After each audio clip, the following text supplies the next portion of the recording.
Na última aula, nós estávamos falando a respeito do auxílio-doença, não é? Aí, eu falei que o auxílio-doença corresponde a 91% do salário de benefício.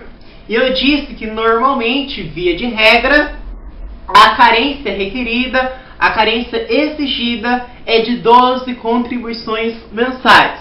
Entretanto, em algumas circunstâncias, o período de carência não é exigido, não é requerido.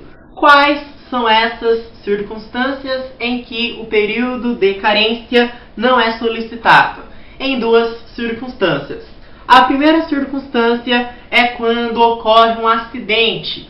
E segundo a legislação previdenciária, esse acidente pode ser de qualquer causa, qualquer natureza.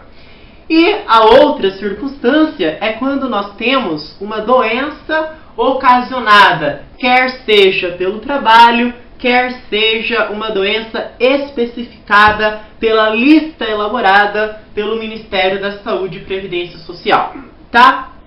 Por exemplo, para ilustrar, uma pessoa pegou tendinite de tanto digitar. Será que ela vai ter direito ao auxílio-doença? Sim, por quê? Porque caso essa tendinite seja ocasionada pelo trabalho do segurado. Então, se essa doença é provocada, causada pelo seu trabalho de digitar, aí sim, então a pessoa vai ter direito ao auxílio-doença. Agora, por exemplo, se não for ocasionada pelo trabalho e se não for especificada naquela lista do Ministério da Saúde, então a pessoa não vai ter direito ao auxílio-doença, tá? No caso da doença especificada, tem uma série de doenças: tuberculose ativa, hanseníase, a paralisia incapacitante irreversível, cardiopatia grave, enfim, tem uma série de doenças. Mas não é porque você tem a doença que necessariamente você vai ter direito ao benefício previdenciário. Aquilo ali, se você tiver agregado uma série de fatores, passar por exame médico pericial, enfim, uma série de etapas, aí sim você vai ter direito ao recebimento desse benefício previdenciário. Mas isso foi a aula passada, tá? E aí eu falei também do salário de benefício, bem no finalzinho, que quando se trata de auxílio-doença, corresponde a 91% do salário de benefício. Quando se trata do auxílio-doença, ele não pode exceder, o valor do auxílio-doença não pode exceder os 12 últimos salários de contribuição. E se você for consultar o site da Previdência Social, você vai verificar que existe uma distinção entre dois grupos de auxílio-doença: o auxílio-doença acidentário e o auxílio-doença previdenciário. Tem umas diferenças, só que não vou falar agora, tá? Mais tarde nós falamos quando for fazer uma revisão. E outra coisa é a questão do auxílio do... lembrei. Do fato de a pessoa pensa que para ter direito lá ao auxílio acidente, que é um outro benefício, o indivíduo, o segurado, teve que passar necessariamente pelo auxílio-doença. Não, são coisas independentes. Para você ter direito ao auxílio-acidente, que é o próximo assunto, você não precisa necessariamente ter passado, ter adquirido o auxílio-doença. É claro que o auxílio-doença precede o auxílio-acidente, certo? O auxílio-doença sempre vem antes do auxílio-acidente, mas para ter direito ao auxílio-acidente, não precisa necessariamente ter recebido o auxílio-doença. Muito bem. Agora, nós vamos colocar o auxílio-doença ao lado, deixa ele no cantinho, e agora nós vamos estudar um outro benefício previdenciário chamado de auxílio-acidente. Então, não confundam, auxílio-doença é o que nós vimos até agora. Agora nós vamos focar no auxílio-acidente. Quando nós falamos nesse benefício, nós temos que perguntar o seguinte: A concessão desse benefício previdenciário é de qual natureza? Qual é o seu caráter? Pode aparecer uma questão lá. Ele tem caráter indenizatório, isto é, requer, exige uma indenização. Então tem caráter indenizatório, tá? Indenização, sei lá, pode aparecer esses termos aí. Outra coisa importante é a questão do salário de benefício. Auxílio acidente corresponde a 50% do salário de benefício. Antigamente, na legislação antiga, dependendo do acidente, se fosse grave, leve, enfim, dependendo do grau de gravidade, você teria uma certa percentagem, um certo percentual. Hoje não, hoje todo acidente é 50% do salário de benefício, tá? Quando nós falamos no auxílio acidente, quem tem direito ao auxílio acidente? Ora, os segurados da Previdência Social, não é? Auxílio acidente. Mas tá, isso eu sei que são os segurados da Previdência Social. Mas quem são esses segurados, né? Até então, quem tinha direito eram quem? Segurado empregado, claro, empregado trabalha em uma empresa, se acontecer alguma coisa, o empregado tem direito ao auxílio acidente. Então é bem óbvio que empregado tem direito ao auxílio acidente.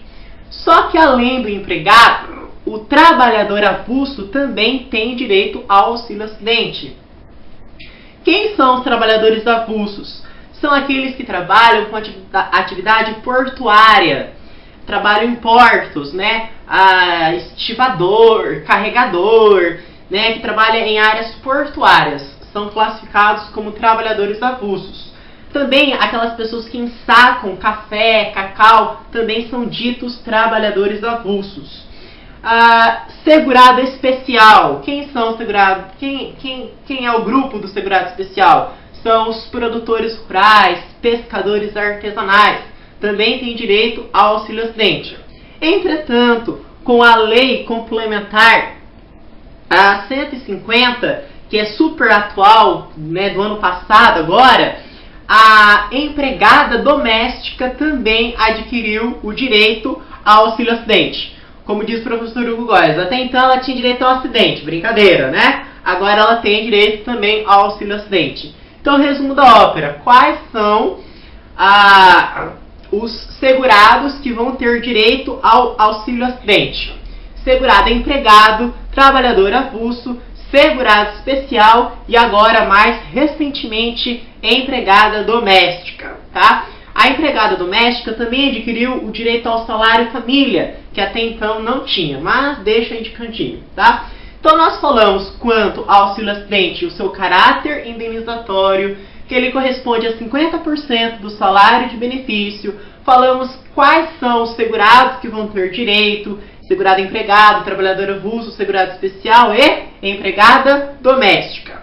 Agora, nós temos que entender algo que sempre cai rotineiramente, sempre cai, que é a questão, quais são os fatores que devem ocorrer para que o segurado possa ter direito efetivamente ao recebimento desse benefício previdenciário, que no caso é o auxílio acidente. Primeiramente, pessoal, deve ocorrer a consolidação das lesões. Então, depois que aconteceu o evento, o acidente, né, e tal, tem que ocorrer a consolidação das lesões. E depois tem que ter sequelas definitivas. E essa consolidação das lesões, atrelada com as sequelas definitivas, devem provocar uma redução da capacidade laborativa. Perceba, redução não significa dizer incapacidade. Reduzir significa que você não vai desempenhar o mesmo serviço que você desempenhava antes, no mesmo ritmo, nas mesmas condições, certo? Você consegue desempenhar, só que de uma forma limitada. Você não está de forma impossibilitada, você está meramente limitado.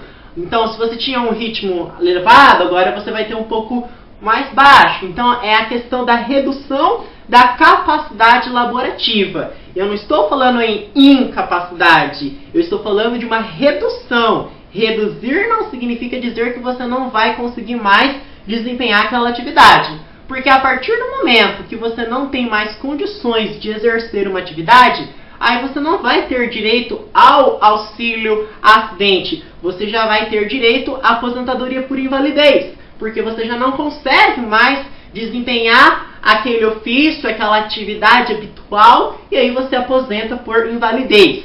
Tanto que lá na aposentadoria por invalidez, a legislação previdenciária traz o termo insusceptível de reabilitação, né, que a pessoa está permanentemente incapacitada para o exercício da atividade remunerada. Mas aquilo lá é aposentadoria por invalidez. Nós estamos falando do auxílio acidente. E quando se fala em auxílio acidente, nós não podemos falar em incapacidade, e sim em redução da capacidade laborativa. Tudo bem? Muito bem.